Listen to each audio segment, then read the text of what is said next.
May 1945. On the blood-soaked cliffs of Okinawa, amid the smoke, the screams and the rain of steel, a single unarmed man crawled through the chaos, carrying the wounded on his back one by one. His uniform was torn. His hands were blistered raw.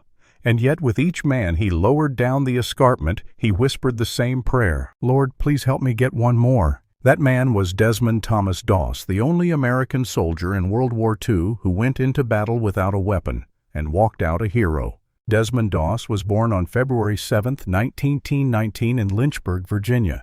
He was the son of a carpenter raised during the Great Depression. His childhood was simple church on Saturdays, work during the week, and long afternoons wandering the hills with his brothers. But the Doss household carried shadows. His father William was a veteran of the First World War. The war had left him with nightmares and a bottle that rarely left his hand. Desmond grew up watching what violence could do to a man's soul.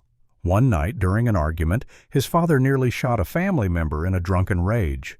That moment, a single heartbeat of fear marked Desmond forever. From that night on, he vowed never to take a life. His faith as a Seventh-day Adventist only deepened that conviction. He read the Bible daily, and one verse became his compass, "Thou shalt not kill." He believed those words weren't just a commandment, they were a promise, and he intended to keep it. When Japan attacked Pearl Harbor in December 1941, America roared to arms. Desmond wanted to serve too, but on his terms. He enlisted as a combat medic, vowing to save life, not take it. At training camp in Fort Jackson, South Carolina, his beliefs made him a target. His fellow soldiers mocked him, spat on him, called him a coward. They threw their boots at him while he prayed at night. One officer even tried to have him discharged for mental weakness. Another threatened to court-martial him for refusing to carry a rifle. But Doss never broke. He didn't fight back. He didn't raise his voice. He simply said, "While everyone else is taking life, I'll be saving it." Over time, his quiet strength began to change people's minds. When the platoon needed medical help during exercises, Doss was always there first, calm, precise, fearless. Even those who hated him began to trust him. By the time they shipped out to the Pacific, the men had stopped calling him a coward. They started calling him Doc. Desmond Doss served with the 77th Infantry Division, the Statue of Liberty Division. Their first stop was Guam, then Leyte, and finally the last bloodiest campaign, Okinawa. Okinawa was the key to Japan's doorstep. A fortress of cliffs, caves, and tunnels, defended by more than 100,000 Japanese soldiers ready to fight to the death.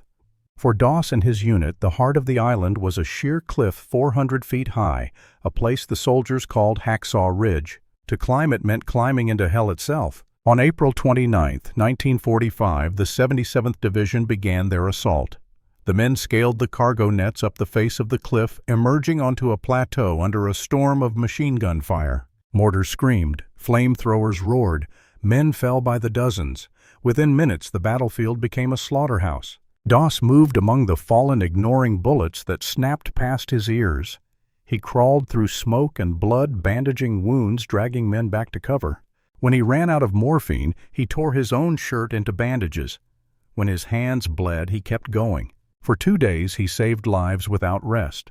But on the third day, the Americans were forced to retreat down the cliff. Hundreds of wounded were left stranded on top. As night fell and the shooting died down, the ridge was silent, except for the moans of dying men. And then, movement. A single figure crawled out of the dark, carrying a man on his shoulders. He lowered him by a rope to safety, then turned back into the fire. That night, Doss worked alone for 12 hours straight. He found the wounded by listening for their cries. He dragged them across the mud, patched their wounds, and prayed for strength. Each time he reached the edge, he tied a rope around the man's body and lowered him down one by one. Some were friends. Some were men who had mocked him in training. He saved them all the same. By dawn, 75 men had survived because of him. Many said they saw him appear out of the smoke like a ghost, a quiet, steady light in a world gone mad. When his commanding officer asked how he'd done it, Doss simply said, "I just kept praying that God would let me get one more." Days later, during another attack, Doss was hit by a grenade. Shrapnel tore through his legs. He refused evacuation. He bound his own wounds and crawled back toward the front. As he was tending another soldier, a sniper's bullet shattered his arm. He fashioned a splint from a rifle stock and crawled 300 yards to the aid station. Even as medics carried him away, he begged them to treat others first. When he finally reached the hospital, he realized he had lost his Bible, the same one he carried through every battle. Days later, his unit found it on the ridge and returned it to him, muddy, torn, but intact. When the war ended, Desmond Doss returned home a national hero. But he never saw himself that way. In October 1945, President Harry S. Truman placed the Medal of Honor around his neck, the first ever awarded to a conscientious objector. The president told him, "You're the bravest man I've ever met." Doss simply bowed his head and said, "The real heroes didn't make it home." He had saved 75 men at Okinawa, but in his heart he remembered only those he couldn't reach. After the war, Doss returned to Lynchburg. He lived simply farming, raising his family, and speaking occasionally about faith and courage. He suffered from tuberculosis contracted in the Pacific. He lost one lung and half the other. He could barely breathe, but he never complained. He refused fame, refused fortune, and avoided interviews for decades. He said only, "All I ever wanted was to serve my country without hurting anyone." His wife Dorothy once said, "Desmond never preached about his faith. He lived it." In the years that followed, soldiers and medics alike came to study his story. The U.S. Army used his reports and training manuals, a guide to battlefield medicine and courage under fire. At Fort Benning, recruits still learned the Doss method of casualty evacuation, a technique born from one man's endurance on Hacksaw Ridge. When Desmond Doss passed away in 2006 at the age of 87, his funeral was attended by veterans from every branch of service. They came not to mourn, but to honor the man who proved that faith, humility, and mercy could stand taller than any weapon. Today, on the cliffs of Okinawa, the wind still howls through the grass above Maeda Escarpment.